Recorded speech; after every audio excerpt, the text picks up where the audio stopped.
So, if your Android phone is in the dark mode and does not let you change it back to the light mode, it's usually because you have the power saving feature enabled. To turn that off, the easiest way would be to swipe down from the top right corner to access your quick settings. And depending on your phone, sometimes you'll need to swipe down twice to reveal the full panel of settings. Then look for the power saving button. Usually it has some kind of a battery icon there, and once you turn that off, your phone will allow you to change between dark and light mode. If you find your phone often switching the dark mode on its own, you can go to the display settings and then either tap the dark mode button or look for the dark mode settings nearby.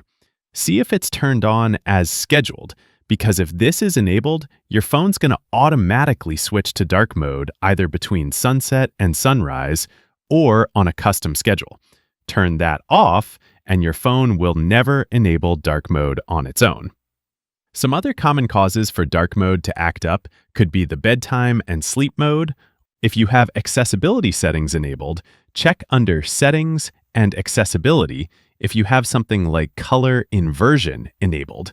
This Samsung phone has that under Vision Enhancements. Some others would have it under Accessibility and Color and Motion. These settings could make your phone look like dark mode is turned on, but it's actually not the dark mode itself. It's the accessibility settings, which are designed to help the user see the screen contents better. Anyways, that's how you disable dark mode. Click that like button if this helped and subscribe for more. Thanks all. Until next time.